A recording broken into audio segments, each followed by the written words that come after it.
Vou esperar, mas não, se eu esperar eu não consigo encerrar o conteúdo de hoje. Esse seminário à noite ele é bem mais corrido, né, que quando a gente tem uns 7 dias aí, né, no tempo normal. Ok? Pronto, é isso bem. Podemos começar? Ok. Pessoal, então primeiramente, boa noite a todos. Então, antes de iniciar, uma vez nós vamos falar sobre Deus, então nada melhor do que começar convidando Deus, né, a estar presente. Então gostaria de fazer uma pequena oração para que então na sequência nós possamos então aí dar início. Vamos fechar nossos olhos? Nossos preciosos e amados Pais Celestiais, boa noite. Meu Deus, nesse momento, na sede de Santa Mara, dia 23 de janeiro de ano 2017, vamos dar início, Pai, a mais um seminário de 7 dias, com conteúdo programado de 7 dias noturno. Pai, quero pedir profundamente Tua graça, Tua proteção, Tua inspiração, Tua motivação, para que realmente possamos sair daqui cheios da Tua graça, realmente com entendimento, com compreensão acerca da Tua palavra. Por favor, meu Deus, olha por cada um dos Teus filhos e filhas que aqui se encontra e ajuda para que realmente possamos estar a honrar e glorificar Teu santo nome. Meu Pai, eu agradeço a Vós por tudo, e esse é o que eu te oro, eu te agradeço. Eu oro em nome dos verdadeiros pais, eu oro em nome do nosso Senhor Jesus Cristo, em nome do Espírito Santo. Amém. Pessoal, boa noite a todos. Então, para quem não me conhece, meu nome é Inohan. Então, vou estar com vocês durante essas 7 noites, né? Na verdade, 6 dias, vai ser mais exatamente. Mas o conteúdo que a gente vai passar, né, é um conteúdo programado para um seminário de 7 dias. Então, na verdade, a gente vai começar, peço a todos, né, que nos próximos dias sempre tente chegar, né, por volta das 19 horas, que se a gente conseguir começar às 19, eu consigo, né, eu não fico que nem o último seminário, que acabei me atrasando, aí a gente passar no sábado, praticamente pegar a tarde do sábado e terminar praticamente aí à noite, ok? Então hoje, pessoal, vou tentar passar 3 conferências, não sei se eu vou conseguir, mas o meu objetivo hoje é conseguir passar 3 conferências. Nós vamos iniciar por essa primeira aqui, chamada Os Princípios da Criação. Pessoal, quando vocês ouvem a palavra princípio, o que remete a você essa palavra princípio? Lembra o quê? Princípio, ele lembra o quê? Lembra o começo, o início. O início do quê? O início da criação. Então, dentro dessa primeira conferência, o que nós vamos estudar é qual era o plano original de Deus quando Deus criou este mundo. Pessoal, será que Deus tinha um plano original? Naturalmente que tinha. A pergunta é, qual era esse plano? É exatamente isso que nós vamos entender dentro dessa primeira conferência aqui. Veja lá. Pessoal, quem aqui acredita em Deus? Praticamente todo mundo, maravilha. Deixa eu mudar a pergunta aqui. Quem aqui já viu Deus? Pessoal, como é que eu posso compreender Deus, sendo que Deus ele é um ser invisível? Vamos fazer uma analogia. Por exemplo, um artista. Como é que eu conheço um artista? Eu conheço um artista a partir da sua obra, porque o artista manifesta os atributos aonde? Na sua obra. Por exemplo, um pedreiro. Como é que eu sei que um pedreiro ele é um bom pedreiro? Eu tenho que observar o quê? A sua obra. Pego lá o plumo, coloco na parede, está aprumado, é um bom pedreiro. Está tudo torto, é um mau pedreiro. Porque pela obra se conhece o quê? Se conhece o artista. Pessoal, como é que eu sei que Jesus ele foi uma boa pessoa? Observando o quê? A sua obra. Vamos falar aí, pela obra se conhece o artista. Não é diferente de Deus. Eu posso também vir a conhecer Deus por meio da sua obra. Qual é a obra de Deus? É a criação, ou seja, pela observação da criação, eu tenho condições de conhecer os atributos invisíveis de quem? Do Criador. Quem nos revela isso, pessoal, é o apóstolo Paulo, lá na carta aos Romanos, capítulo 1, 20. Olha o que o apóstolo Paulo diz. Porque os atributos invisíveis de Deus, assim como seu eterno poder e divindade, claramente se reconhecem desde o princípio do mundo, sendo percebido por meio das coisas que foram criadas. Olha o que Paulo está falando aqui, ó. Vocês querem conhecer os atributos invisíveis de Deus? Observem o quê?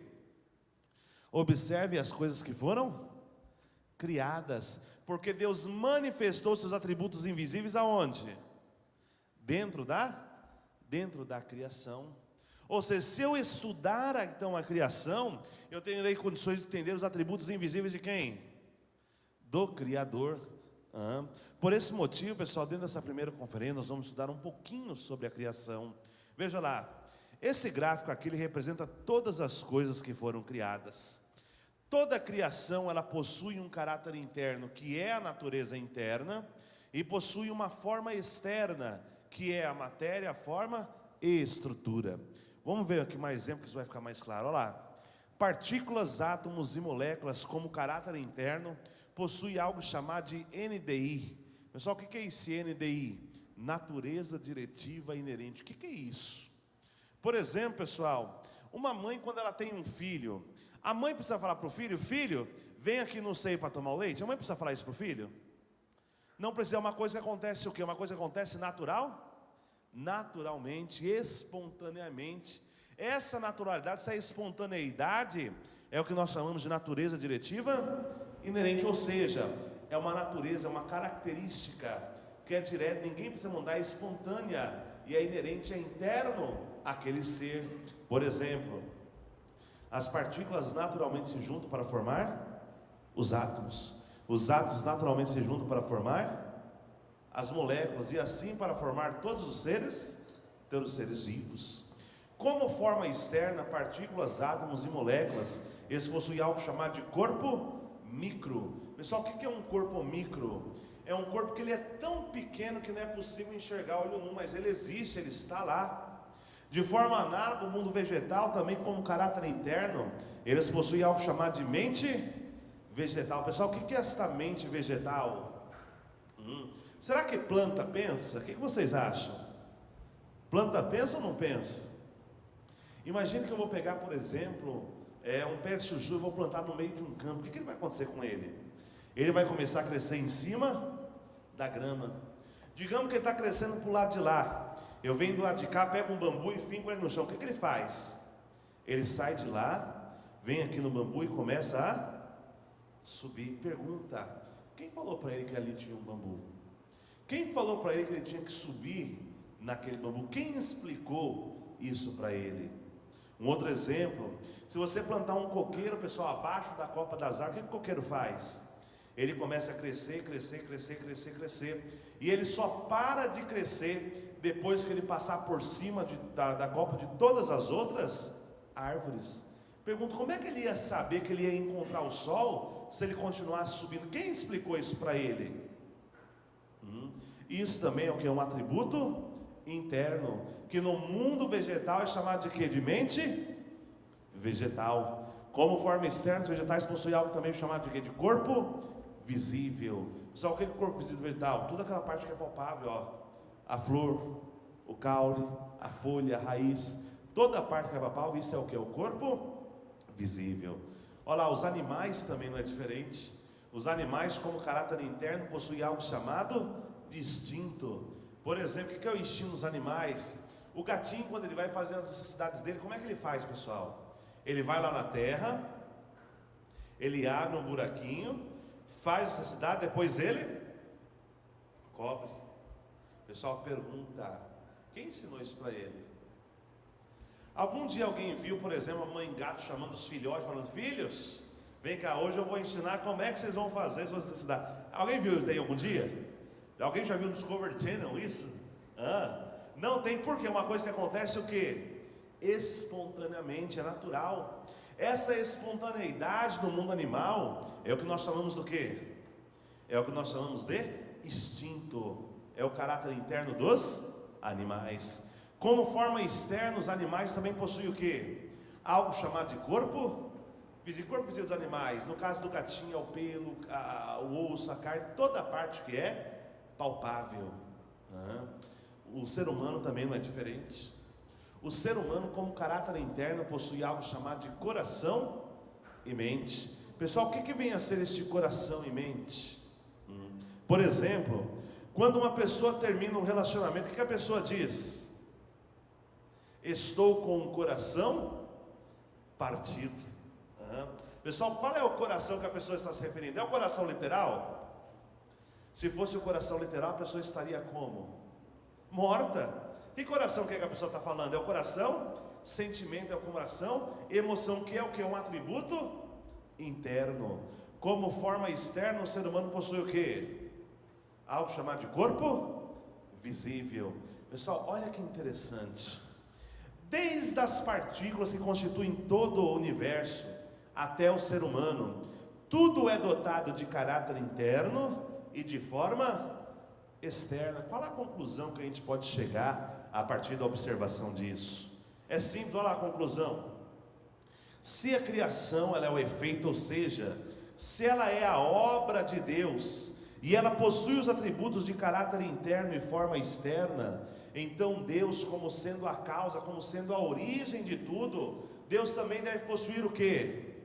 Um caráter interno original e uma forma externa. Por que um caráter? Por que original? Porque Deus ele é a origem de tudo. E conforme o apóstolo Paulo, Deus manifestou seus atributos invisíveis aonde? Dentro da criação. Por isso que os atributos que estão presentes na criação também deverão estar presentes em quem? No Criador. Ou seja, Deus ele é um Deus que possui um caráter interno e que possui uma forma externa. Pergunta: qual que é a forma externa de Deus? A que Deus se assemelha externamente? Isso nós vamos entender um pouco mais adiante. Tenha um pouco de calma. Vejamos mais, pessoal. Toda a criação também é dotada de masculinidade ou positividade e de feminilidade ou negatividade. Vejamos um exemplo para ficar mais claro. Olha lá, partículas têm o que? Tem íons positivos e íons negativos. Os átomos têm o que? Tem um próton como positivo e o elétron como negativo. As moléculas têm um cátodo como positivo e o anodo como negativo. E no reino animal, ou nos vegetais, tem o estame como positivo e o pistilo como negativo. No reino animal tem o macho como positivo e a fêmea como negativo. No reino humano tem um homem como positivo e a mulher como? Porque elas nunca gostam de falar essa parte, né? Pessoal, a mulher ela representa o negativo, mas não é o negativo de que ela é problemática, de que ela é ruim, não tem nada a ver com isso. É o negativo do que? É o negativo de complementar, de que um ali existe para se atrair, e complementar ao outro. Novamente, pessoal, desde as partículas até o ser humano, tudo é dotado de positividade e de negatividade. Qual a conclusão que a gente pode chegar a partir da observação disso? Olha lá novamente.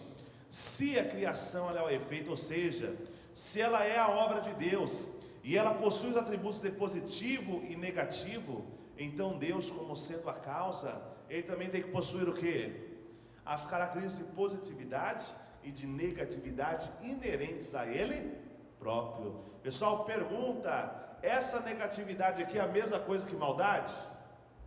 É ou não é? Não tem nada a ver com maldade. Por exemplo, a energia tem um positivo e negativo. O negativo dela é mal? Não, ambos são bom e cumpre uma mesma finalidade, né? Para acender a luz ali, assim por diante. Veja lá a comprovação bíblica disso. Olha lá, Gênesis 1:27 diz: criou Deus, pois, um homem à sua imagem, a imagem de Deus o criou, homem e mulher os criou. Ambos à imagem de quem? Ambos à imagem de Deus, como positivo e negativo, macho, fêmea, estame, pistilo, cátodo e anodo, próton, elétron, e o positivo e negativo, e assim por diante. Todos foram criados à imagem de Deus, ou seja, Deus é um Deus de dualidade, possui características de positividade e de negatividade inerentes a Ele próprio. Vejamos mais. Pessoal, quando Deus criou este mundo, Deus estabeleceu conceitos e leis. Dentre as muitas leis que Deus estabeleceu, nós vamos estudar uma mais específica hoje, que é chamada a lei da ação de dar e receber. O que vem a ser a lei da ação de dar e receber?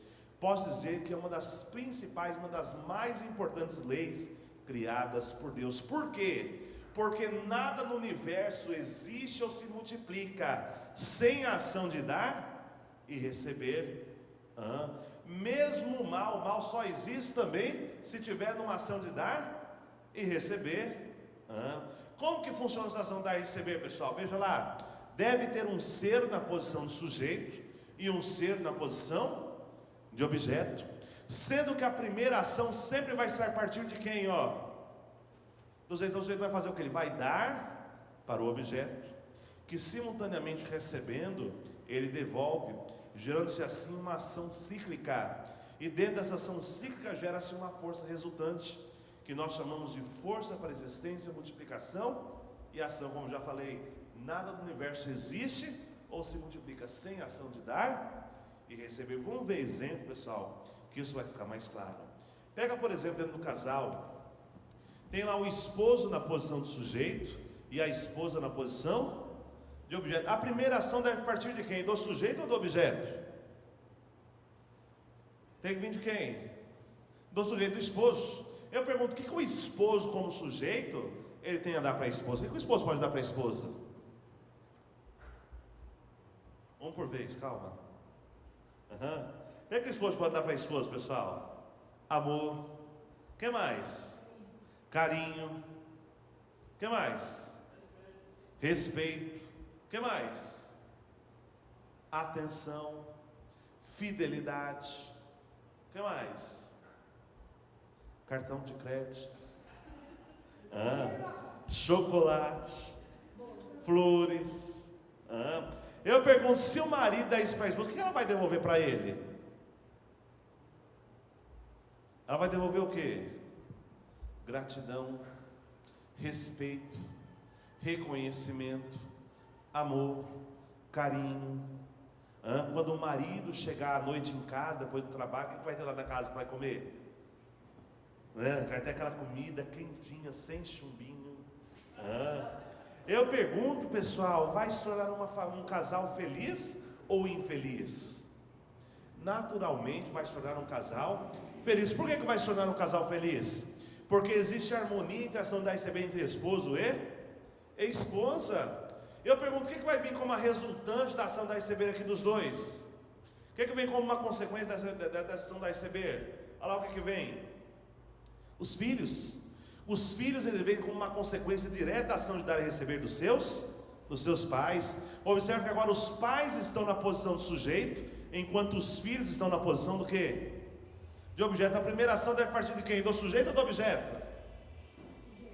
Deve partir do sujeito. Então pergunto, o que os pais como sujeito ele tem a dar para os filhos? O que o pai pode dar para o filho? Educação. O que mais? Respeito, amor, carinho, atenção. Pessoal, qual é a coisa mais importante que um pai pode dar para o filho? A mais importante? Mais? Qual a coisa mais importante, pessoal? Mais que a educação, são os bons exemplos. Porque o filho só faz aquilo que ele vê os pais fazendo. Se eles receberem uma boa educação dos seus pais através do exemplo, eles vão seguir exatamente aquela boa educação. Se eles receberem um exemplo de amor, eles vão seguir exatamente aquele exemplo de amor nas suas vidas. Por quê? Porque os problemas dos filhos, eles são filhos dos problemas dos pais. Da mesma forma, as virtudes dos filhos são filhos da virtude dos seus pais. Então, se os pais recebem, dão boa educação, amor, carinho, atenção, exemplo, o que o filho vai devolver para ele? Para eles, né? Vai devolver o quê? Gratidão. O que mais? Respeito. O que mais? Amor. O que mais? Fidelidade. Carinho. Pergunto, quando os pais estiverem velhinhos, será que o filho vai colocar o pai no asilo? Dificilmente. Por que dificilmente? Porque eles aprenderam a fazer o quê? Eles aprenderam a amar, aprenderam a cuidar, aprenderam a respeitar. Eu pergunto, pessoal, essa família aqui vai se tornar uma família feliz ou infeliz? Naturalmente vai se tornar uma família feliz. Olha mais, não apenas nas relações familiares. O mundo ele está sujeito pela lei da ação de dar e receber. Olha lá, por exemplo, no trabalho. Tem o patrão na posição de sujeito, os empregados na posição de objeto. Pergunto, qual é a primeira ação da partir de quem? Do sujeito ou do objeto? Do sujeito, né? Pergunta, o que o patrão tem a dar para os empregados? O que o patrão pode dar para o empregado? Primeiro, o trabalho, importante, está faltando hoje. Dar o trabalho, respeitar o funcionário. O que mais? Pagar um bom salário. O que mais? Reconhecer o esforço. Criar um bom ambiente de trabalho. Registrar o funcionário. PLR, participação nos lucros. Eu pergunto, se o funcionário recebe isso do patrão, o que ele vai devolver para o patrão? Ele vai devolver esforço, dedicação, produtividade significa o que para o patrão? Lucro, ou seja, a empresa ela vai. Eu pergunto, será que essa empresa aqui tem crise para ela? Dificilmente ela tem crise. Por que dificilmente?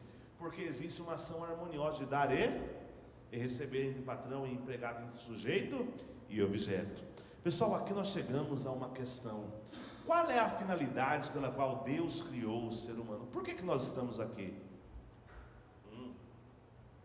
Seu Jerônimo, para que serve o relógio, seu Jerônimo? Para ver a hora, né? Como é que é o seu nome? Erilânia. Para que serve a cadeira, né? Erilânia? Para sentar. O nome da senhora é? Dona Maria de Socorro. Para que serve o ser humano? O que é o mais difícil que comprar? E vai uma face também, né? Pessoal, por que eu faço essa brincadeirinha? É simples. Quando você começa a analisar, todas as coisas criadas por Deus foram criadas com uma finalidade, foram criadas com um propósito.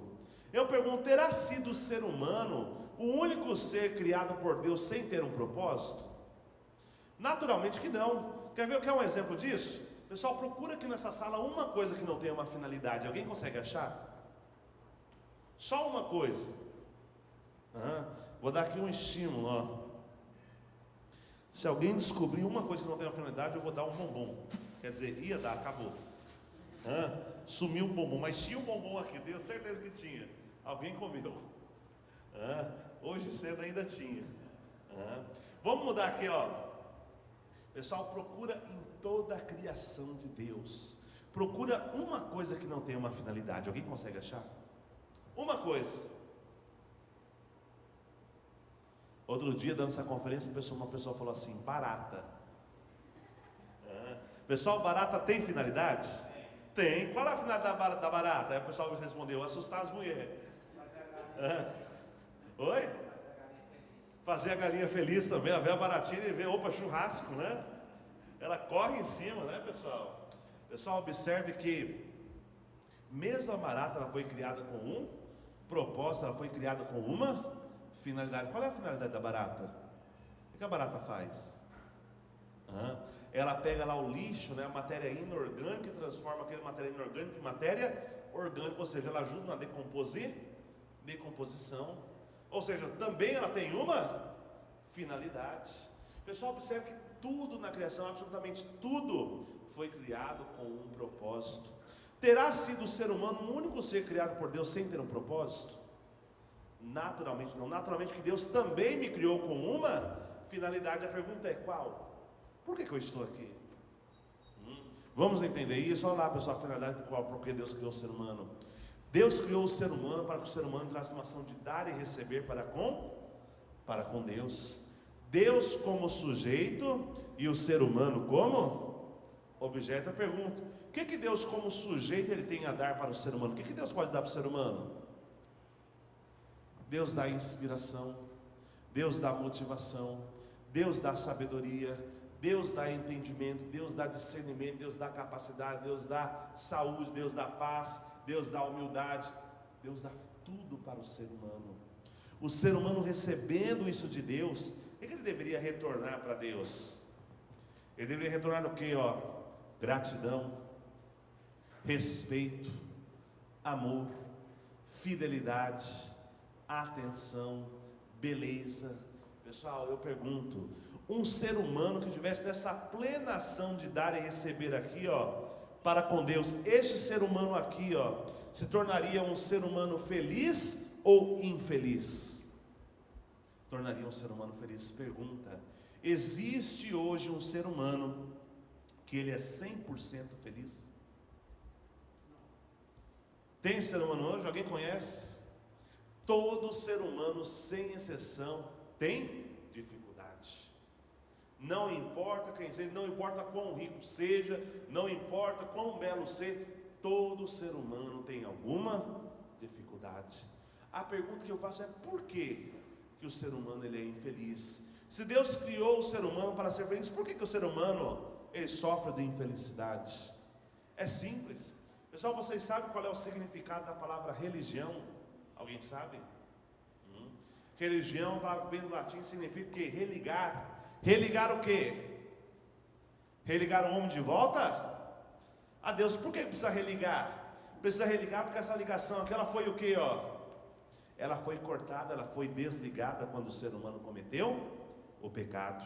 Por isso que o ser humano precisa religar a sua ligação com Deus. A partir disso, o que a gente pode observar também, pessoal? Religião, ela vai existir para sempre? O que vocês acham? Sim ou não?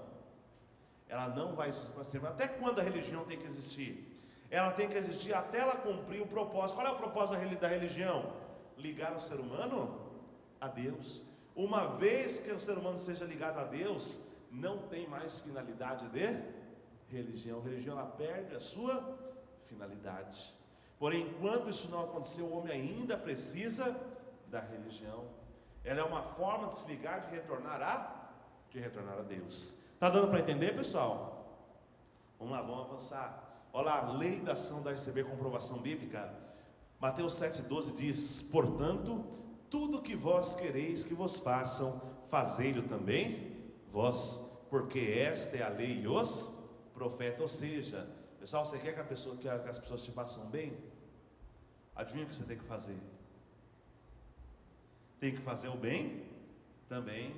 Se você plantar amor, você vai colher. Adivinha só o que acontece se você plantar abacaxi? Você vai colher o quê? Vai colher também abacaxi. Cada um vai colher daquilo que plantar. Isso é o que é a lei da ação de dar e receber. Para tudo que nós fazemos, pessoal, tudo que a gente faz tem uma causa e vai ter uma consequência. É causa e efeito. Isso é a lei da ação de dar e receber. Vamos ver lá o que Deus pediu mais para o ser humano realizar quando Deus criou o ser humano. Nós encontramos isso lá nos livros de Gênesis 1:28, diz assim, ó: e Deus abençoou e lhes disse: frutificai e multiplicai-vos e enchei a terra e sujeitai-a, e dominai sobre os peixes do mar e sobre as aves dos céus e sobre todo animal que se move pela terra. Isso é o que nós conhecemos como as 3 grandes bênçãos. Primeira delas, crescer ou frutificar. Por que crescer? Porque só frutifica depois que cresce. Segunda bênção, multiplicar. E terceira bênção, dominar. Vamos entender o significado de cada uma dessas 3 grandes bênçãos. Veja lá. Primeira bênção, crescer. O que é crescer? Pessoal, um ser humano que possui a sua mente e o seu corpo completamente ligados a Deus, este homem aqui torna-se um homem que ele adquire uma mente divina e um corpo santo. O que é uma mente divina? É uma mente que só pensa para o bem. O que é um corpo santo? É um corpo que só toma atitudes para fazer o bem.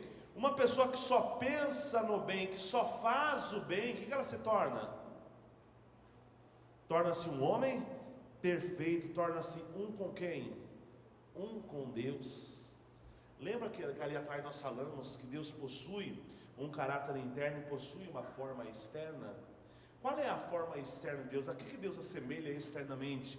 Deus se assemelha a um homem que cumpriu a finalidade da criação, ou seja, que realizou as 3 grandes bênçãos.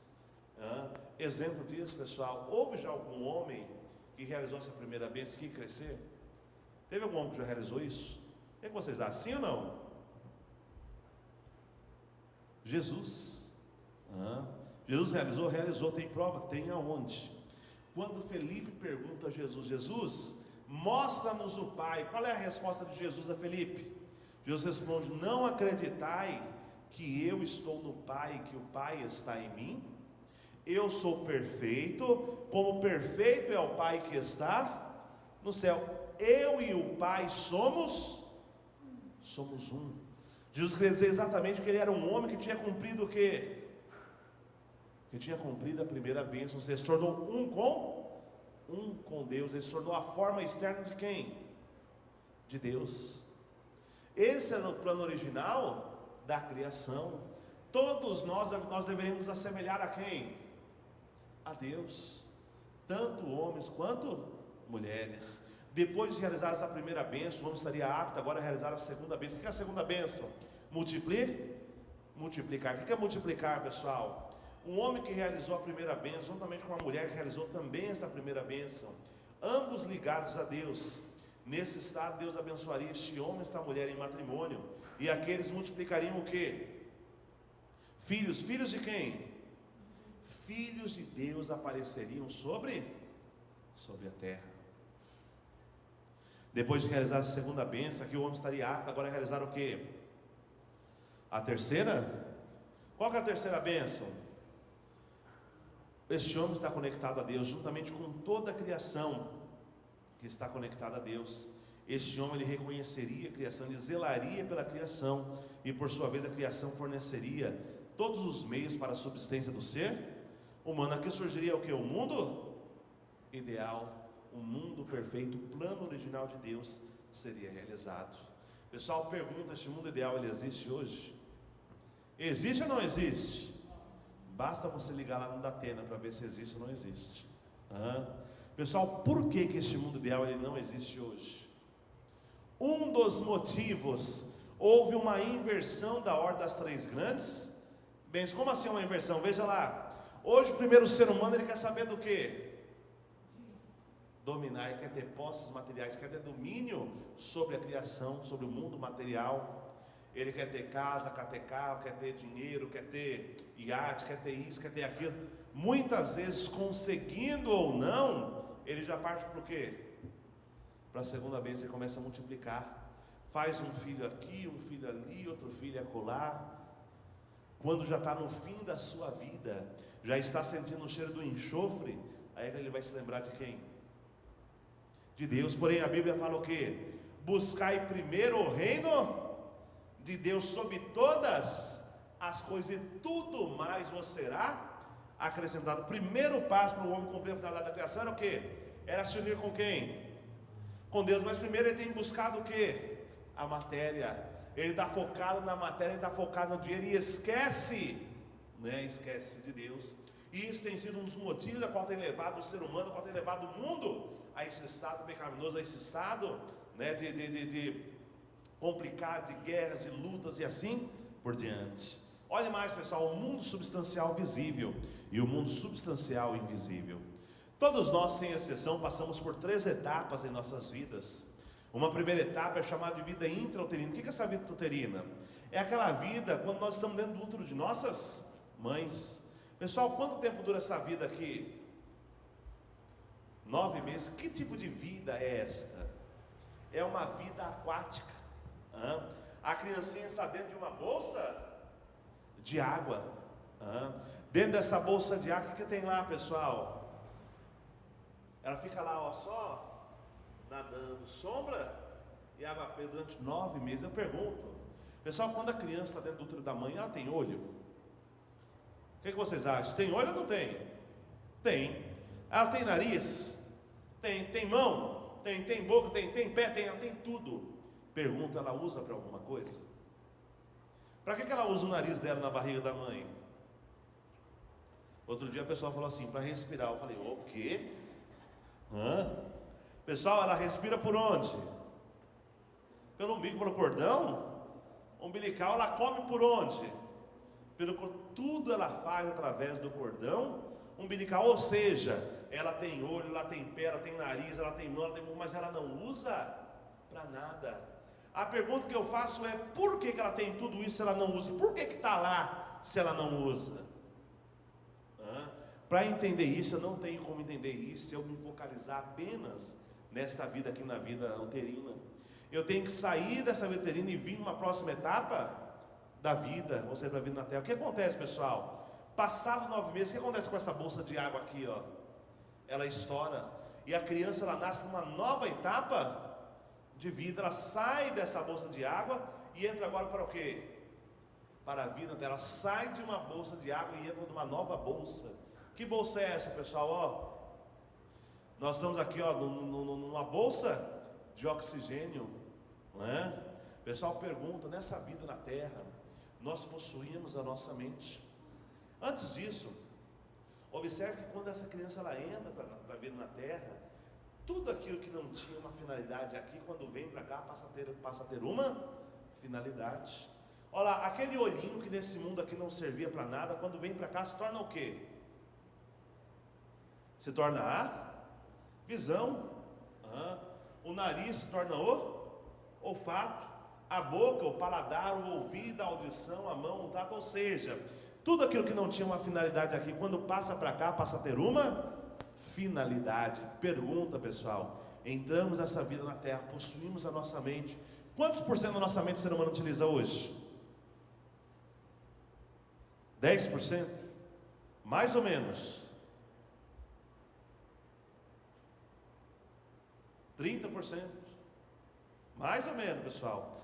Isso aqui, pessoal, é cientificamente provado, tá? O ser humano, ele utiliza, de 3 a 5% de toda a sua capacidade. A pergunta que eu faço é: por que Deus colocou tanta capacidade no ser humano se ele não a utiliza? Por que está lá se ele não usa? Quando eu falo de 3, 5%, pessoal, é aquelas pessoas mais, né, QI mais elevado. Uma pessoa normal não deve chegar nem metade disso. Corintiano, então, talvez nem sabe o que é isso. Brincadeira, viu, pessoal? O pessoal pergunta: por que Deus colocou essa capacidade se o ser humano não a utiliza? Por que está lá se ele não usa? Para eu entender isso, eu não tenho como entender olhando apenas para as etapas da vida na terra. Vamos voltar aqui para a vida uterina e fazer a mesma pergunta: por que a criança aqui, na vida uterina, ela tinha olho, tinha nariz, tinha mão, tinha boca, se ela não usa? Por que está lá se ela não usa? Na verdade, está lá para ser desenvolvido. Não foi feito para ser utilizado 100% aqui, apenas para ser desenvolvido aqui. Mas vai ser utilizado aonde? Numa próxima etapa da vida. De forma análoga, pessoal, a nossa mente, ela não foi feita para ser utilizada 100% aqui na terra, apenas para ser desenvolvida na terra, mas vai ser utilizada aonde? Numa próxima etapa da vida, que é chamada de vida no mundo espiritual. Então, o que é essa vida no mundo espiritual, pessoal? Através da nossa mente, nós interagimos com o mundo espiritual. Como? Além dos 5 sentidos físicos, nós possuímos outros 5 sentidos, que são chamados sentidos espirituais. Quais são eles? Uma visão espiritual, um olfato espiritual, um paladar espiritual, uma audição espiritual, um tato espiritual. Todos nós possuímos esses sentidos, mas eles foram o quê? Eles foram cortados, eles foram desligados quando o ser humano cometeu o pecado. Olha que interessante aqui, pessoal. Como que funciona isso? Tem gente que está na sua casa, de repente chega alguém lá, Erilânia! Você corre lá na porta, você olha, mas não tem ninguém. Mas você, alguém te chamou. Aí você volta para dentro de casa, daqui a pouco de novo alguém, Erilânia, você vai lá correndo de novo, você olha, não tem. Mas e aí?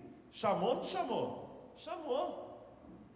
Outro caso, a pessoa está voltando à noite para casa, né? Está lá na rua, está sozinho à noite, voltando, seja do trabalho, da faculdade. Aí está voltando, você tem a sensação, você olha para trás, tem a sensação de estar sendo seguido, né? Qual é o sentido que está manifestando? É o nosso tato espiritual. Pessoal, tem pessoas que ouvem, tem pessoas que sentem, tem pessoas que veem. Todos nós possuímos esse sentido, mas eles foram o quê? Eles foram cortados. Vou dar um exemplo bem interessante. Uma vez um pastor amigo nosso foi dar essa mesma conferência no interior de São Paulo. Quando ele retornava para casa, era madrugada, estava ele e a esposa, né? E ele morava na região, morava em Osasco na época. E para chegar na casa dele você tinha que descer um escadão, né? E já era de madrugada. Quando os dois chegaram no pé do escadão, que eles olharam para baixo, e eles viram dois caras. Não sei se alguém aqui já foi roubado, né? Mas quando é normalmente roubado, você olha a pessoa chegando, parece que você já sente, vai me roubar. Foi exatamente aquilo que eles sentiram. Quando eles olharam para baixo, falou: e agora, o que a gente vai fazer? Não tinha outro caminho, irmão, vamos entregar na mão de Deus. Começaram a ser, observa, tinha quantas pessoas em cima? Estava ele e a esposa. Embaixo tinha quantos caras? 2. Começaram a descer a escada. Quando chegou na frente dos 2 caras, os caras falaram: boa noite, boa noite, boa. Para quantas pessoas? Quem era o terceiro? O terceiro foi um ser espiritual que se manifestou naquele momento exatamente para aqueles 2 caras, trazendo assim o que? O livramento para eles. Como eu falei, pessoal, todos nós possuímos esses sentidos, mas eles foram o quê? Eles foram cortados, eles foram desligados quando o ser humano cometeu o pecado. Olha que interessante, pessoal. Quando a mãe está gestante da criança, se a mãe ela bebe, se ela fuma, o que acontece com essa criança aqui? Quando ela nascer, provavelmente ela vai ter algum problema, uma asma, uma bronquite, não sei. Por quê? Porque todo destino que é plantado nesta vida aqui, ele vai ser colhido aonde? Durante todo o nosso tempo de vida aqui, ó, na terra. De forma análoga, todo destino que é plantado aqui na terra, ele vai ser colhido aonde? Pela eternidade no mundo espiritual. Isso quer dizer o quê? Céu, paraíso, inferno, tudo isso é determinado de acordo com a tua atitude enquanto você está na terra. Por esse motivo Jesus falou: na casa do meu pai há muitas moradas, há diversos níveis, cada nível de acordo com a atitude que a pessoa teve quando ela esteve na terra. Olha lá mais um: o relacionamento entre o eu físico e o eu espiritual. Pessoal, o ser humano ele é um ser bicorpóreo. O que quer dizer isso? Ele possui um corpo físico, mas também possui um corpo espiritual. Ele é o único ser que tem essa característica. Como é que ele faz para desenvolver o seu corpo físico? Para desenvolver o seu corpo físico, ele precisa dos elementos físicos. Quais são os elementos físicos? Olha lá: o oxigênio, os raios solares, o arroz, o feijão, a água. Através desses elementos, o que vai acontecer com o corpo físico dele? Ele vai crescer, ele vai se desenvolver. A partir das boas ações do meu corpo físico, eu começo a mandar elementos de vitalidade para o meu corpo espiritual. O que são os elementos de vitalidade, pessoal? São as boas ações. É os elementos que permitem o crescimento e o desenvolvimento do meu corpo espiritual. Então, o que é o crescimento do meu corpo espiritual? É um crescimento em tamanho? Não. O que é crescer espiritualmente? Crescer espiritualmente significa que, significa entrar num relacionamento para com quem? Para com Deus. Uma vez que eu entro nesse relacionamento para com Deus, Deus começa a mandar aqui os elementos de vida. O que são os elementos de vida? Paz, inspiração, motivação, sabedoria, entendimento, discernimento, capacidade, saúde, felicidade. Deus manda esses elementos de vida para quem? Para o meu ser espiritual. O meu ser espiritual recebe os elementos de vida de Deus. Faz o quê? Transmite para o meu corpo. Vai se tornar que tipo de pessoa?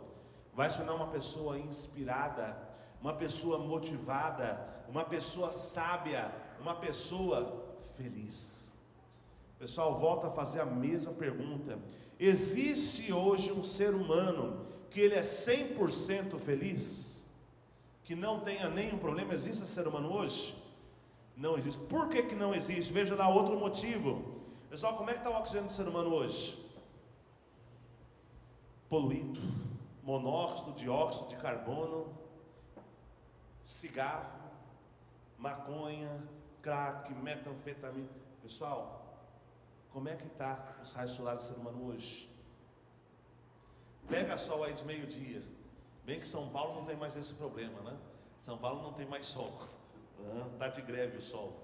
Só chuva. Mas pega o sol de meio-dia. O que acontece, pessoal? Queima. Dá insolação, pode até dar câncer de pele. Como é que está o alimento do ser humano hoje? Delicioso. Ou gostoso. Quem não gosta do Big Mac?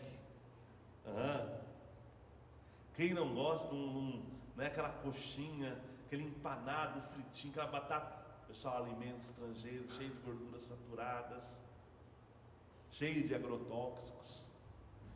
Como é que está a água do ser humano hoje?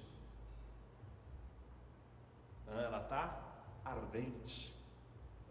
Vamos lá, uma cervejinha, 2 dedinhos só de pinga. Pergunta, pessoal, o que o ser humano está fazendo com o seu corpo? Ele está nutrindo ou ele está matando? Ele está matando. Consequentemente das más ações do meu corpo físico, em vez de mandar alimentos de vitalidade no meu corpo espiritual, começa a mandar alimentos de mortalidade. Eu começo a matar o meu eu espiritual. Então, o que é matar o meu eu espiritual? É afastar ele de Deus. Uma vez meu eu espiritual ele se afasta de Deus, o que acontece nesse momento? Os elementos de vida deixam de ser recebidos. Não é que eles deixam de ser enviados, mas eu deixo de receber. Imagina um rádio. Um rádio, quando você troca a frequência, você consegue receber, né, aquela música que você estava ouvindo há pouco.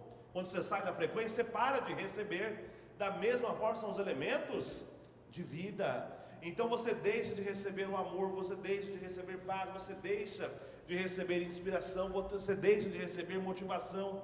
Pessoal, seu eu espiritual não recebe nada. O que ele vai mandar para o seu corpo físico se ele não tem nada? Se ele não tem nada, ele vai mandar nada. Vai se tornar que tipo de pessoa? Uma pessoa que não tem motivação para fazer nada, uma pessoa que não tem sabedoria para fazer nada, uma pessoa que não tem entendimento para fazer nada, uma pessoa que não tem paciência, uma pessoa que não tem humildade, uma pessoa que não tem paz, uma pessoa que não tem felicidade. Torna-se uma pessoa vazia, uma pessoa oca. Nesse estado surge o quê? Nesse estado aqui surge a depressão. Já ouviram falar de depressão, pessoal? Onde que é tratada a depressão? É no cardiologista? Onde trata a depressão? Psiquiatra, né? Como é que o psiquiatra trata a depressão? Remédio, né? Qual a cor do remédio? Só faixa preta. Eu pergunto, melhora ou piora? Maioria das vezes piora. Por que piora? Porque está tratando um problema espiritual, buscando uma solução física. Enquanto que a raiz do problema é o quê? É a morte do meu eu espiritual. Pessoal, como que faz para resolver a depressão? Como que eu faço para curar? Não para tratar, para curar a depressão. Eu tenho que tratar o quê? Meu eu espiritual. Onde que trata hoje o eu espiritual? É aonde? É dentro das igrejas. Exatamente, é dentro das igrejas que as pessoas estão sendo curadas, né, desses males como a depressão, o estresse, entre outras e outras coisas. Porque eles estavam focando exatamente o quê? Na raiz do problema, que é a morte do meu eu espiritual.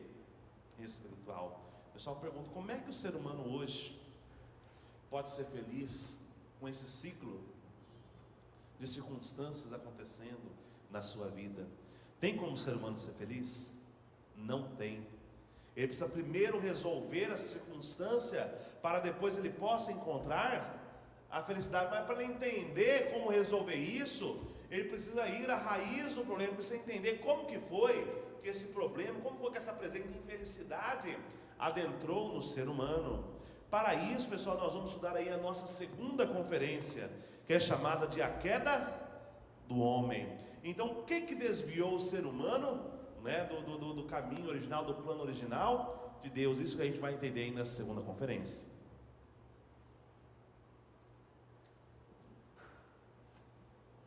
Veja lá, pessoal. O ser humano, ele possui uma mente original que o conduz ao bem. Quando o desejo da mente original é realizado, o que o ser humano sente?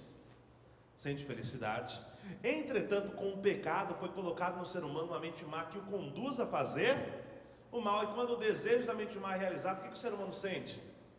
Infelicidade. Pergunta: será que o ser humano já foi criado com esse tal estado de contradição, com esta luta entre bem e mal? Será que o ser humano já foi criado assim? Com certeza não. Com certeza esta mente má, ela foi colocada no ser humano em um certo momento após a sua criação. Então, se eu entender como que esta mente má ela veio a parar no ser humano, eu posso também entender os mecanismos para poder retirá-la. E se eu retirar essa mente má, qual vai ser a consequência disso? A presente infelicidade que o ser humano sente, ela também deverá desaparecer. Por esse motivo, pessoal, nós vamos estudar agora aí, a origem do pecado, ou seja, como que o pecado ele veio parar no ser humano. Algumas denominações dizem que o pecado veio a parar no ser humano a partir de um fruto que Adão e Eva comeram. Terá sido realmente esta a origem do pecado?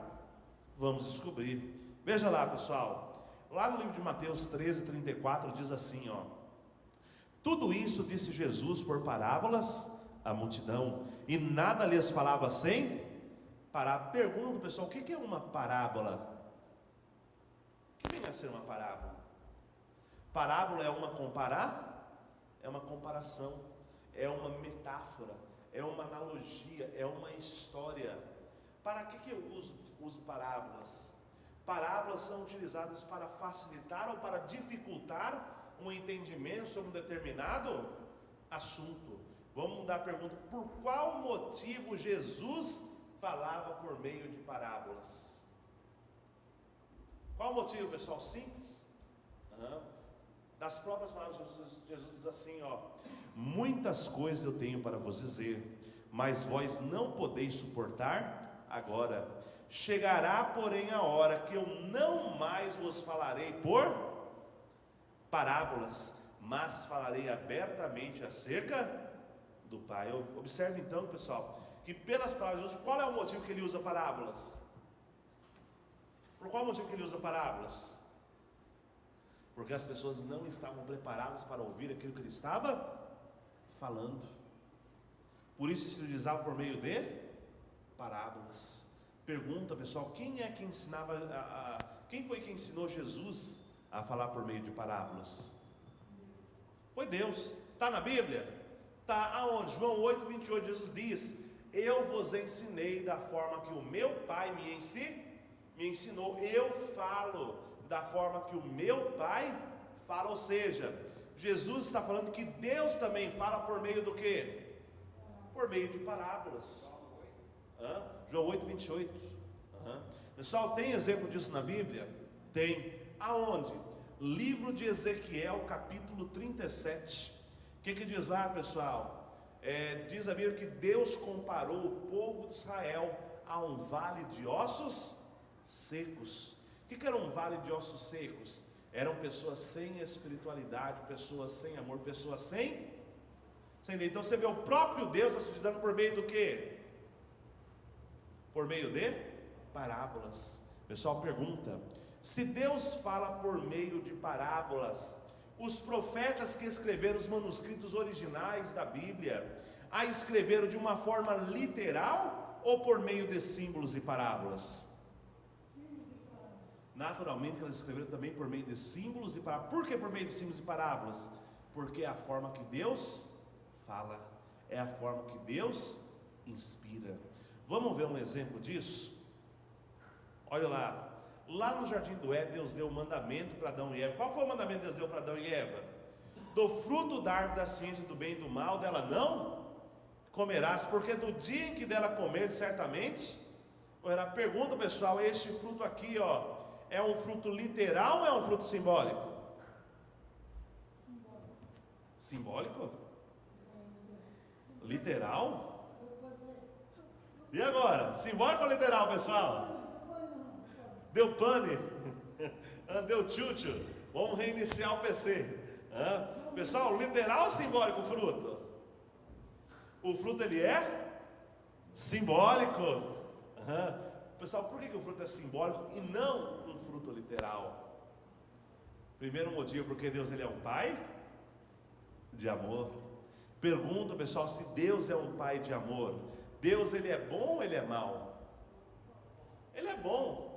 Se Deus é um pai de amor, será que Deus colocaria um fruto envenenado num local de fácil acesso para os seus filhos, sabendo que os filhos desejavam aquele fruto e que a consequência que se comesse seria a morte? Que pai de amor faria isso? Erilane tem uma filha pequena, né? Qual o nome dela? A Kelly. Erilane, alguma vez você já colocou veneno na comida da Kelly? Por que você nunca colocou veneno na comida dela? Porque você ama, né? Você não quer ver o mal? Você não quer ver o mal dela. Eu pergunto então, pessoal, se Deus é um pai de amor, se Ele ama os seus filhos, como que Deus poderia ter colocado um fruto envenenado num local de fácil acesso para os seus filhos, sabendo que os filhos desejavam aquele fruto e que a consequência que se comesse do fruto seria a morte? Que pai de amor faria isso? Com certeza nenhum pai de amor tomaria tal atitude. Por esse primeiro motivo, o fruto não pode ser um fruto literal, mas tem que ser o quê? Um fruto simbólico. Segundo motivo, o próprio Jesus diz que o fruto não é literal. Aonde? Mateus 15:11. O que diz lá? Olha lá o que diz. O que contamina o homem não é o que entra pela boca, sim o que sai da boca. Isso sim que contamina. Uma pergunta, pessoal, o que sai da boca do ser humano? Palavras, né? Que tipo de palavras? Palavras grandes, palavrões. Palavras de mentira, palavras de maldição, palavras de inveja, palavras de ciúme. Na verdade, o ser humano fala aquilo de que está cheio o seu coração, e isto sim é aquilo que contamina o ser. Então observe que pelas palavras de Jesus, não é um comestível que contamina um homem, não é algo literal que contamina, mas é algo que está dentro, é algo simbólico e contamina o ser humano. Da mesma forma com Adão, não é um comestível que vai contaminar, assim, uma outra coisa. Pessoal, será que era um teste o que Deus estava fazendo com Adão e Eva? Será que Deus estava testando os dois? O que vocês acham? Sim ou não? Também não. Por que não? Novamente, porque Deus ele é um pai de amor. Eu pergunto, pessoal, se Deus é um pai de amor, Deus ele é bom ou ele é mau? Ele é bom. Se Deus é bom, será que Ele testaria seus filhos de uma forma tão impiedosa que a consequência, se o filho não passasse no teste, seria a morte? Que pai de amor faria isso? Com certeza nenhum pai de amor tomaria tal atitude. Então, com certeza não pode ter sido um teste, mas Deus ele é onisciente. Quando eu falo de onisciência, quer dizer o quê? Quer dizer que Deus sabe tudo de tudo. Pessoal, se Deus sabe tudo de tudo, por que Ele precisa testar se Ele já sabe? Por exemplo, quando você vai fazer comida na sua casa, você liga o fogão, você precisa colocar o dedo no fogo para saber se ele está quente? Por que não? Eu já sei, por que eu vou colocar? Por que eu vou queimar meu dedo? Eu já sei como, da mesma forma. Por que Deus precisa testar se Ele já sabe? Na verdade, não tem por que testar. Olhe mais, pessoal, o fruto não vale mais do que a vida. Dona Erilânia, qual é a fruta que você mais gosta? Melancia. Você trocaria a sua vida por uma melancia? Só aquele miolinho bem docinho, cortado em cubinhos, geladinha, trocava? E se eu te desse uma dúzia de melancia? Se eu desse um caminhão cheio de melancia? Se eu te desse todas as melancias do mundo, você trocava? Adão e Eva trocaram, e foi por um único. Eu pergunto, pessoal, qual é o fruto que vale mais que a vida? Na verdade, nenhum fruto vale mais que a vida. Então, com certeza não pode ter sido um fruto simbólico. Por que não? Porque esse fruto que eles comeram valia mais que a vida deles. Eles trocaram a sua vida por este, mas não tem um fruto que vale mais que a vida. Digo mais, o pecado é herdado através da linhagem de sangue. Como assim, pessoal? Diz que o pecado ele é transmitido pela linhagem de sangue. Pessoal, um comestível pode contaminar a linhagem de sangue? Vamos falar baseado nas palavras do próprio Jesus. Quando Jesus ele diz essa passagem aqui, ó, que contamina o homem não é o que entra pela boca, e sim o que sai da boca. O que ele está querendo dizer com isso, pessoal? Vocês lêem na continuação, o apóstolo Pedro pergunta exatamente isso. Jesus, o que você quis dizer com esta parábola aqui, ó? Ao passo que no versículo 17 do capítulo 15, Jesus responde a Pedro: Pedro, você não compreendeu ainda que o que entra pela boca desce para o ventre e depois é lançado fora? Pedro, você não entendeu essas palavras? O que Jesus quis dizer com isso? Qual é o caminho do comestível, pessoal? É boca, sistema digestivo e depois o que? Fezes. Não tem outro caminho. Porém, diz aqui, ó, que o pecado é herdado através da linhagem de sangue. Pessoal, o fruto tem essa característica de contaminar a linhagem de sangue? Não tem, o fruto não pode fazer isso. Então, com certeza, este fruto não pode ser um fruto literal, mas com certeza deve ser o quê? Um fruto simbólico. A pergunta: se o fruto ele é simbólico, o que simboliza este fruto? Se o fruto ele é simbólico, com certeza a árvore a qual estava o fruto, ela também deve ser o que? Uma árvore simbólica. Diz a Bíblia que haviam duas árvores em especiais no jardim do Éden. Uma era a árvore da ciência do bem e do mal, a qual estava o fruto, e ao lado dela estava o que? Estava a árvore da vida. Pessoal, vamos ver 3 exemplos aí. Primeiro da árvore da vida, depois da árvore da ciência do bem e do mal. Vamos ver lá um exemplo com Adão no jardim do Éden, uma com Jesus na era do Antigo Testamento e outro com o Senhor da segunda vinda, era do Novo Testamento. Veja lá, Gênesis 3:24 diz: e havendo lançado fora o homem, pôs querubins ao oriente do jardim do Éden, e uma espada inflamada que andava ao redor, para guardar o caminho da árvore da vida. Pessoal, o que está acontecendo aqui? Após Adão e Eva cometer o pecado, diz a Bíblia, Deus fez o que com eles? Deus expulsou Adão e Eva do jardim do Éden. Após expulsar do jardim do Éden, Deus colocou o que, pessoal? Lá, querubins. O que são querubins, pessoal? São anjos. Que tipo de anjos? A Bíblia fala sobre o tipo de anjos? Fala. Quais são os tipos? Querubins, serafins e arcanjos, ou anjos do Senhor. O que faz o querubim? Qual é a missão do querubim? Querubim, ele é um anjo mensageiro, é um anjo que leva a palavra. O que é o serafim? Serafim é um anjo guerreiro.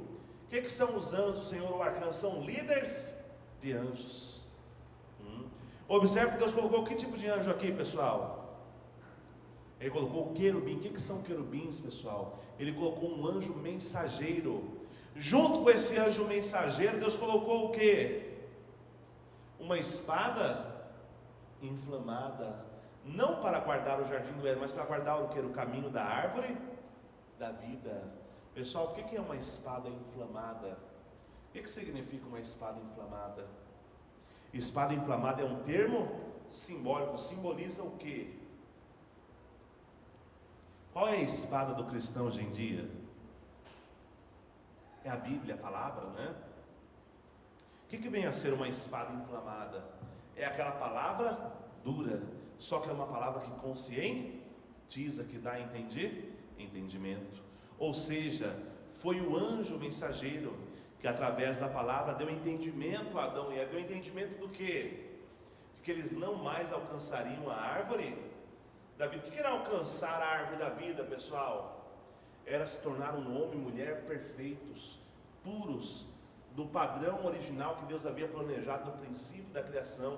Por que mais eles não poderiam mais se tornar esse tipo de homem e mulher? Exatamente por causa do pecado. Olha lá mais outro exemplo, Provérbios 13:12 diz: a esperança demorada enfraquece o coração, mas o desejo chegado é a árvore da vida. O pessoal pergunta, há 2000 anos atrás, o que o povo de Israel estava aguardando? Ele estava aguardando uma árvore ou estava aguardando o Messias? Árvore ou Messias, pessoal? O Messias, né? Mas por que eles falavam que estavam aguardando uma árvore? Que tipo de árvore que é o Messias? O Messias, ele é uma árvore da vida, um homem puro, um homem perfeito, um homem divino, um homem santo, um homem dentro do princípio da criação, que cumpriu a finalidade da criação. Olha lá outro exemplo, Apocalipse 22:14. Bem-aventurado aqueles que lavam as suas vestiduras no sangue do Cordeiro, para que tenham direito à árvore da vida e possam entrar na cidade pelas portas. Pessoal, o que acontece no processo de lavar? Quando eu vou lavar roupa, o que eu estou fazendo? Quando eu vou lavar roupa, eu estou tirando a sujeira. Qual que é a vestidura do ser humano?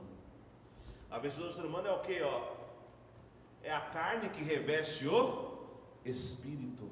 Ou seja, bem-aventurado aqueles que lavam as suas vestiduras, estão se purificando, que estão parando de pecar. Por quê? Porque essas pessoas terão direito a quê?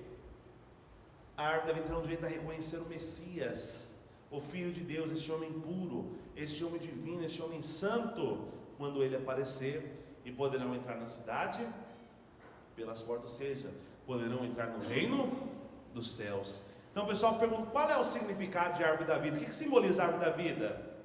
A árvore da vida significa o homem que realiza o propósito da criação. Qual que é o propósito da criação? É a realização do quê? Das três grandes. Qual que é as três grandes bênçãos? Eu sempre me esqueço elas. Era crescer, multiplicar e dominar. Então o homem que realiza a finalidade da criação, ele pode ser comparado a quê?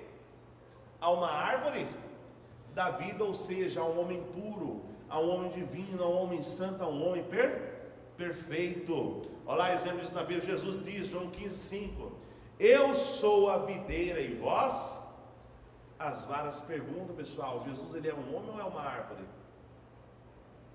Homem ou árvore? Ele é um homem. Mas por que ele disse que ele é uma árvore? Que tipo de árvore ele é? Ele era uma árvore da vida. Ele era um homem perfeito, um homem puro, um homem divino, um homem santo, ou seja, uma árvore da vida. Pessoal, olhe lá mais. Se a árvore da vida, ela era o símbolo de Adão lá no Jardim do Éden, antes de cometer o pecado, e a árvore da vida estava exatamente ao lado da árvore da ciência do bem e do mal, ambas estavam no centro do Jardim do Éden. Eu pergunto, quem é que estava ao lado de Adão lá no Jardim do Éden, que pode simbolizar essa árvore aqui, Quem era? Era Eva, a mulher. Mas eu pergunto, por que Adão foi chamado de uma árvore de vida e a mulher Eva de uma árvore científica? Por que foram dados esses termos a eles? Por qual motivo? Vamos entender. Olha lá, pessoal, o que Adão possui que só ele possui? Adão, ele possui o sêmen. O que vem a ser o sêmen? O sêmen é a semente. Ela é a origem do quê? Da vida. Porém, essa semente aqui, ela só frutifica onde? Dentro do útero materno da mulher. Pessoal, o que vem a ser o útero da mulher? O útero da mulher é um laboratório científico com todo o aparato capaz para gerar a vida daquela semente. Para vocês entenderem isso melhor, imagina o seguinte: imagina que eu vou pegar um caroço de feijão e vou deixar aqui na minha mão um mês. Será que vai nascer alguma coisa? Não nasce nada. Se eu colocar na terra, por que na terra nasce, na mão não nasce? Onde está a origem da vida? Ela está no caroço ou ela está na terra? Deixa a terra sem o caroço. Na verdade, a terra, ela só frutifica a semente que nela que é colocada. Significa dizer que a origem da vida, ela está onde? Ela está na semente. O que vem a ser a terra? A terra é um laboratório científico com todo o aparato, com todos os nutrientes capazes de gerar vida àquela semente. Da mesma forma, assim também é o que? É a mulher. O sêmen que nela é colocada pode ali ser frutificado. Por quê? Dentro da mulher também é o que? Um laboratório científico com todo o aparato, com todos os nutrientes capaz de gerar a vida daquela semente. Por isso que o homem foi chamado de uma árvore de vida e a mulher ela foi chamada do quê? De uma árvore científica. Está dando para entender o porquê, pessoal? Está ficando claro isso? Vamos avançar mais. Diz também lá na Bíblia que tinha uma cobra. Vamos ver a identidade dessa cobra. Diz lá, Gênesis 3:1 fala assim: ora, a serpente era mais astuta que todos os animais do campo que o Senhor Deus tinha feito. E esta disse à mulher: é assim que Deus disse: não comereis de toda a árvore do jardim? Pessoal, é impressão minha ou essa cobra aqui ela era capaz de comunicar-se com o homem? Alguém já viu alguma cobra falante? Eu já vi uma. Não é verdade? Quando era criança, vi o tempo inteiro. A Celeste, lá do Castelo Rá-Tim-Bum. Fora essa, nenhuma mais. Mas diz que essa cobra aqui, diz que ela falava.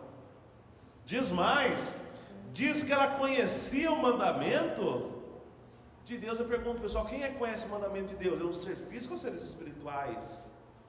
Em Apocalipse 12:7-9 diz que a antiga serpente é igual a quê? É igual a demônio e Satanás. Diz mais, diz que originalmente essa cobra vivia onde? Vivia no céu. Eu pergunto, cobra vive no céu ou vive na terra? Pessoal, alguém já viu alguma cobra de asa? Se já viu esse cabelo, quem é que dormia de janela aberta com cobra de asa? Pessoal, quem vive no céu é ser físico ou ser espiritual? É ser espiritual. Diz que essa cobra ela foi capaz de tentar o homem, ou seja, ela planejou, calculou e executou o seu plano. Diz mais, diz que ela domina o espírito humano desde a queda até os dias de hoje. Eu pergunto, quem é que domina quem? É o homem que domina a cobra ou é a cobra que domina o homem? Aí a pessoa me fala, depende do homem. Pessoal, Instituto Butantan, quem é que domina quem? Quem é que está na gaiola? É o homem que está dentro da gaiola ou é a cobra? É a cobra, mas diz que essa cobra domina o homem. Pode ser uma cobra literal? Vamos descobrir. Vamos ver a identidade dessa cobra. Olha lá, pessoal, Apocalipse 12:7-9 diz assim: e houve batalha no céu, Miguel e os seus anjos batalhavam contra o dragão, e batalhavam o dragão e os seus anjos, mas não prevaleceram, e nem mais se achou seu lugar nos céus, e foi precipitado o grande dragão, a antiga serpente, chamada de quê? Diabo e Satanás, que engana todo mundo. Ele foi precipitado aonde? Na terra, e os seus anjos foram lançados com ele. Pessoal, quem era aquela antiga serpente que estava lá no jardim do Éden? Diabo e? Como é que é o nome original do diabo? Antes de se tornar diabo, como é que era o nome dele? Lúcifer. A pergunta que eu faço é: por que o arcanjo Lúcifer foi simbolizado por uma serpente? Pessoal, como é que é a língua da cobra? É uma língua o quê? É uma língua bifurcada, né? A pessoa fala assim, ó, minha vizinha é uma jararaca, uma cascavel. Está querendo dizer o quê? É uma pessoa que tem duas palavras. Na sua frente ela fala uma coisa, mas por trás é outra pessoa completamente diferente. Mas, né? Como é que a cobra faz para pegar sua presa? Ela chega de mansinho, ela se enrola e fica esperando. Na hora que ela percebe que a presa está no papo, o que ela faz? Dá o bote. Depois ela sai de fininho, como se nada tivesse. Representou a atitude de quem, pessoal? O arcanjo. Como assim? Não entendi, vou explicar. Quando o rapazinho quer conquistar a menininha na escola, como é que ele faz? Ele chega lá como quem não quer. Olha a menininha ali, né? Ela está comendo o lanchinho dela. Oh, desculpa, né? Oh, derrubei, desculpa. Nossa, como você é bonita. Deixa eu fazer uma pergunta. Seu pai, ele é padeiro? Por quê? Você é um sonho. Pessoal, o que ele está fazendo ali, ó? Ele está só fazendo o quê, ó? Só enrolando, enrolando. Na hora que ele percebe que ela está no papo, o que ele faz? Ele dá um bote, depois ele sai de fininho, como se nada tivesse. Representou a atitude de quem? Do arcanjo. Ele foi lá, enganou, persuadiu, seduziu. Quando cometeu o pecado, o que ele fez? Ele saiu, de fininho, como se nada tivesse acontecido. O pessoal pergunta: anjo peca? O que vocês acham? Peca ou não peca? Vamos ver o que a Bíblia diz? Olha lá, 2 Pedro 2,4 diz assim, porque se Deus não perdoou aos anjos que pecaram, mas havendo-os lançado no inferno, os entregou às cadeias da escuridão, ficando reservados para o juízo. Pessoal, a Bíblia está falando que anjo peca, e não foi só um que pecou não, foi mais. Mas se anjo peca, qual foi o pecado do anjo? Será que a Bíblia fala qual foi o pecado do anjo? Fala, mas de uma forma muito discreta. Aonde? Vamos ver, pessoal, lá, livro de Judas, capítulo 1, versículos 6, 7. Olha o que o Judas fala: e aos anjos que não guardaram o seu principado, mas deixaram a sua própria habitação, reservou na escuridão e em prisões eternas, até o juízo daquele grande dia. Assim como Sodoma e Gomorra e as cidades circunvizinhas, que havendo-se prostituído, como aqueles quem? Como aqueles anjos, e ido após outra carne, foram postas, por exemplo, sofrendo a pena do fogo. Pessoal, a Bíblia está falando que o pecado do anjo foi um pecado de quê? Foi um pecado de prostituir. Eles foram após outra carne. Em outras palavras, o pecado do anjo foi um pecado do quê, pessoal? Um pecado sexual. Pergunta, pessoal: o pecado sexual, ele pode ser cometido sozinho? Pode ou não pode? Não pode. Então, se o anjo cometeu um pecado sexual, a pergunta que eu faço é: com quem que ele cometeu esse pecado? Se um anjo cometeu um pecado sexual, para a gente entender qual foi, com quem que ele cometeu esse pecado, primeiro eu preciso compreender qual foi o pecado de quem? Do homem. Será que a Bíblia fala qual foi o pecado do homem? Fala de uma forma muito discreta, mas fala onde? Lá no livro de Jó. Vocês conhecem a história de Jó? Diz a Bíblia que Jó era um homem muito temente a Deus, e tudo aquilo que Jó queria, Deus dava para ele. Diz a Bíblia que um certo dia Satanás apareceu diante de Deus, e quando Deus viu Satanás falou: você tem visto o meu servo Jó? Satanás disse para Deus: sim, Deus. E Deus falou: ele é justo e reto em tudo aquilo que ele faz. Ao passo, Satanás falou para Deus: sim, Deus, ele é justo e reto, mas só porque você dá tudo para ele, tira tudo dele, que eu quero ver se ele vai continuar te seguindo. Diz a Bíblia que Deus permitiu Satanás tirar tudo de Jó, com exceção da sua vida. Satanás separou Jó da esposa, ele matou os 10 filhos de Jó, tirou todas as riquezas, deixou Jó com lepra. Eu pergunto: Jó negou ou não negou a Deus? Ele não negou, ele permaneceu fiel, íntegro, reto para com a vontade de Deus. Neste momento, pessoal, 3 dos melhores amigos de Jó chegam até ele e começam a falar: olha, Jó, você deve ter cometido um crime terrível, porque não é possível, Deus não ia permitir uma situação dessa acontecer contigo se você não tivesse feito nada. E eles começam a falar: vai lá, Jó, desembuste, qual foi o teu pecado? Pessoal, ele tinha feito alguma coisa?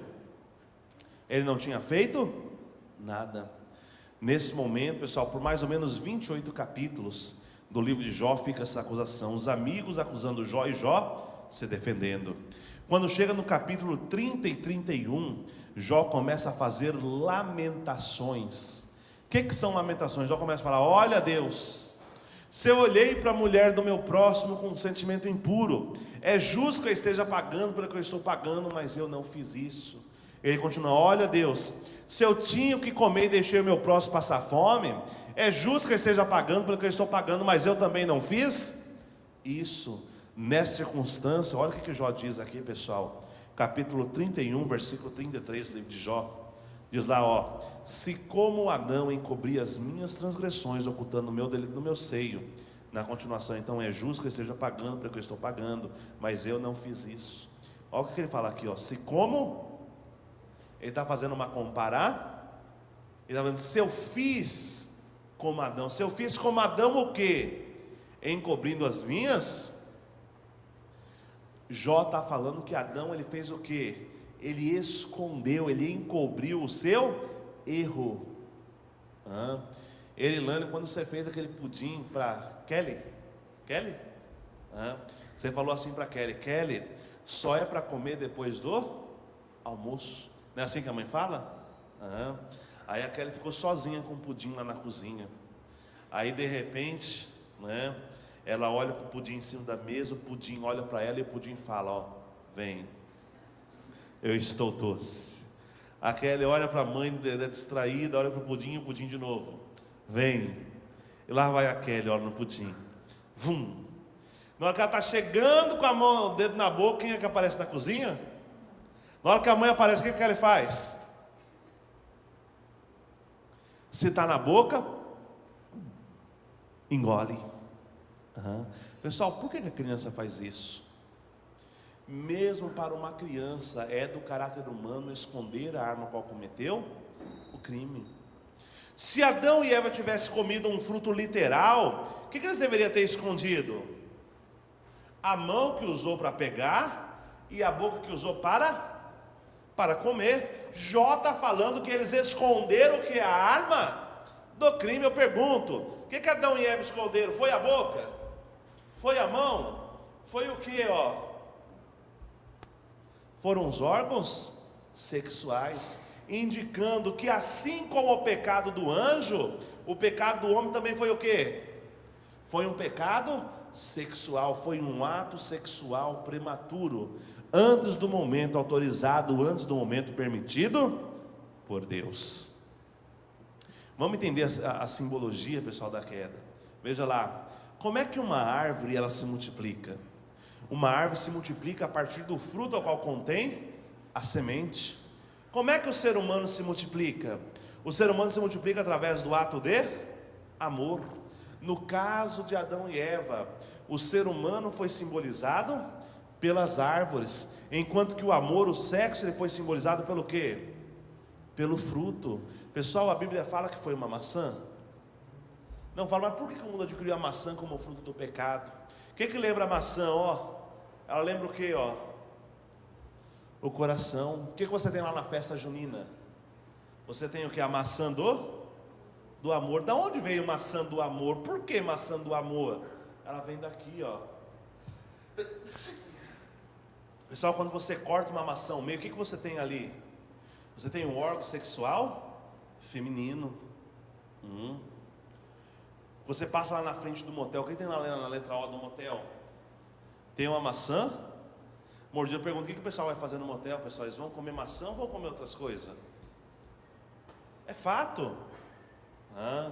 Já indicando que o pecado cometido por Adão e Eva foi o que? Foi um pecado sexual, foi um ato sexual prematuro, antes do momento autorizado, antes do momento permitido por Deus. Pessoal, vamos ver como que se deu esse ato.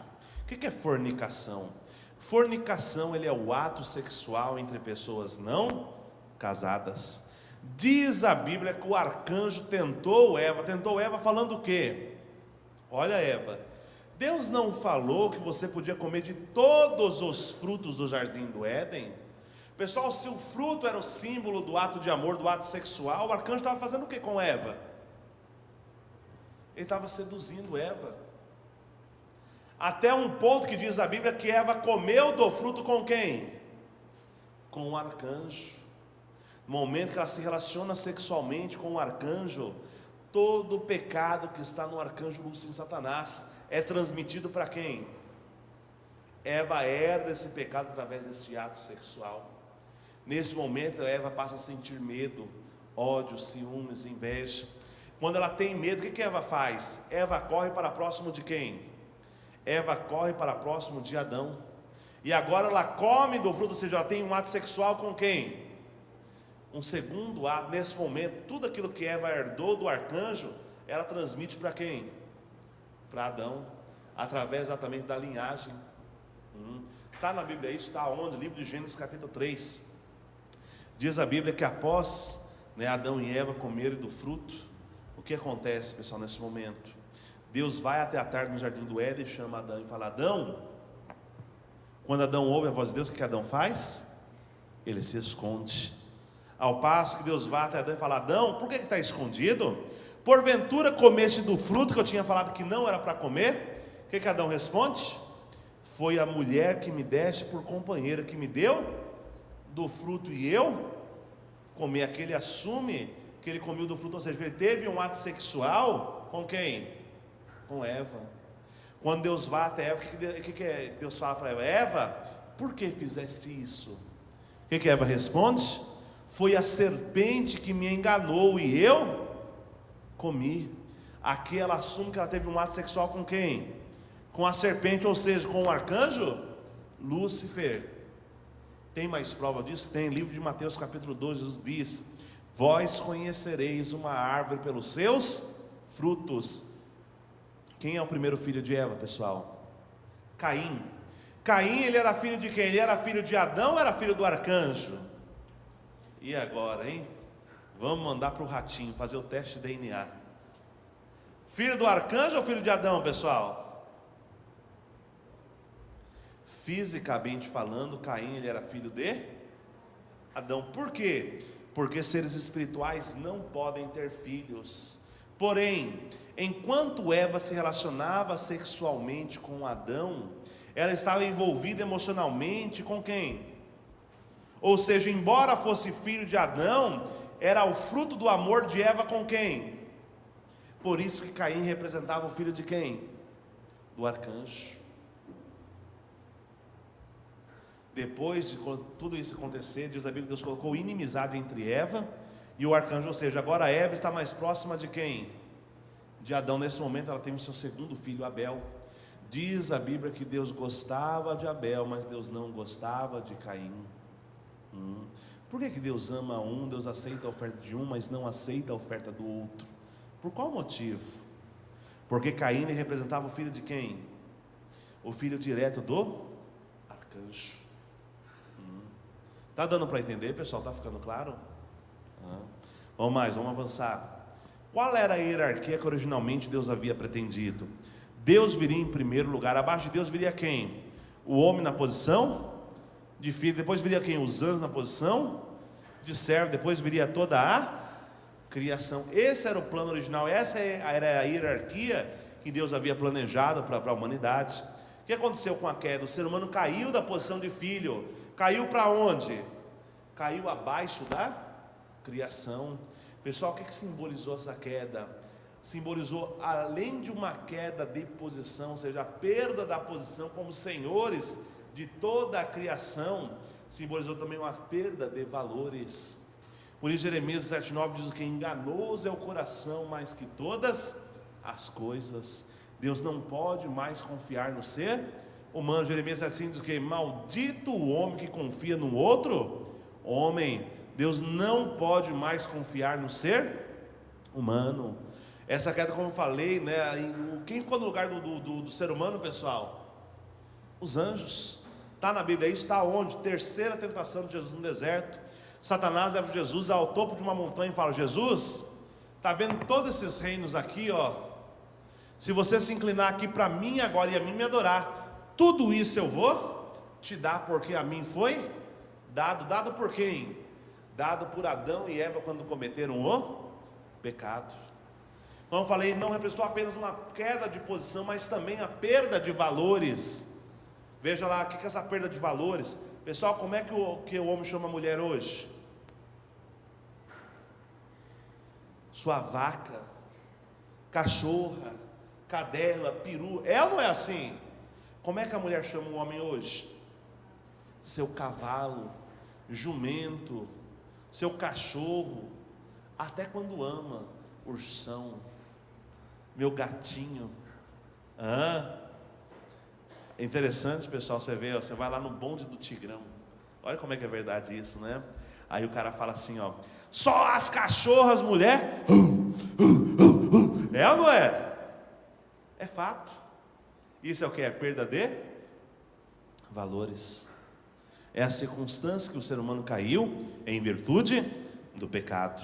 Qual era a missão dos anjos, pessoal? A missão dos anjos era apenas ser o quê? Mensageiros e servos. Isso era o que eles deveriam ter feito. O que Satanás fez? Satanás impediu a realização do plano original de Deus, que era a formação de uma família sob Deus. Como que Satanás fez isso? Olha lá, quando Lúcifer se relaciona sexualmente com Eva, todo o pecado que está em Lúcifer, toda a natureza má que está em Lúcifer é transmitido para quem? Para Eva, através da linhagem de sangue. Eva herda a linhagem de sangue, ela herda o mal de quem? De Lúcifer. Quando Lúcifer se relaciona sexualmente com Adão, toda aquela natureza decaída, aquele pecado que estava em Eva, foi transmitida para quem? Para Adão. E nesse momento ambos passam a sentir medo, ódio, ciúmes, inveja, rancor. Desse relacionamento aqui eles multiplicam o que, pessoal? Filhos com as características de quem? De Satanás. Filhos com a natureza, filhos com o pecado. Daqui surge uma sociedade, né, sob o domínio de Satanás, sob uma nação sob o domínio de Satanás, surge um mundo decaído, o inferno aparece tanto na terra quanto no mundo espiritual. Por esse motivo, em João 8,44, Jesus diz o quê? Olha a palavra de Jesus: vós tendes por pai o diabo ele é o pai da mentira, e todo aquele que mente tem que ir com o seu pai.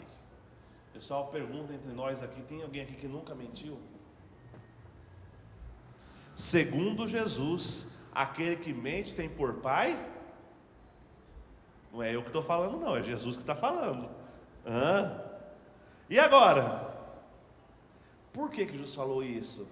Exatamente porque Jesus sabia da onde vinha o ser humano. Ele sabia da onde veio a relação, de como surgiu toda a humanidade. Foi exatamente da relação de amor imprópria ocorrida entre Eva, Adão e o arcanjo. Então observe lá, pessoal, quando Deus disse para Adão e Eva que não podia se relacionar sexualmente, que não era para comer do fruto, será que era para sempre?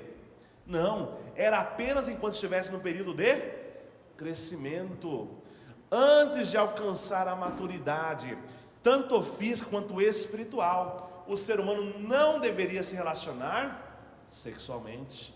Porém, depois que alcançasse a maturidade física e espiritual, aí sim o ser humano estaria livre para desfrutar do ato de amor, como diz o livro de Gênesis 1:28. Crescei, depois que cresce, aí que você vai multiplicar. Depois que alcançasse a maturidade, aí sim poderia multiplicar, filho. Antes seria pecado. Como consequência, pessoal, da queda, veja lá, nós adquirimos 4 tipos de pecado. O primeiro deles é chamado de pecado original. O que é o pecado original? É aquele pecado que nós herdamos lá de Adão e Eva, que é passado de geração para geração através do quê? Através da linhagem de sangue. Pergunta: tem como eliminar esse pecado original sozinho? Quem é que pode eliminar esse pecado? Apenas e tão unicamente o Messias. Por quê? Porque o Messias, ele é o único ser que vem sem a linhagem de sangue de Satanás. Todo o resto do mundo, querendo ou não, gostando ou não, corre nas suas veias a linhagem de sangue do diabo. Por isso a Bíblia diz: eis o Cordeiro de Deus, que tira o pecado do mundo. Qual o pecado Jesus tira, pessoal? Jesus tira o pecado original. Veja lá, o segundo pecado nós adquirimos, é chamado de pecado hereditário. O que é o pecado hereditário, pessoal? É aquele pecado que é passado de pai para filho. Êxodo 25 diz: não te curvarás a ela, nem a servirás, porque eu, Senhor teu Deus, sou Deus zeloso, que visita a maldade dos pais nos filhos, até a 3ª e 4ª geração daqueles que me aborrecem.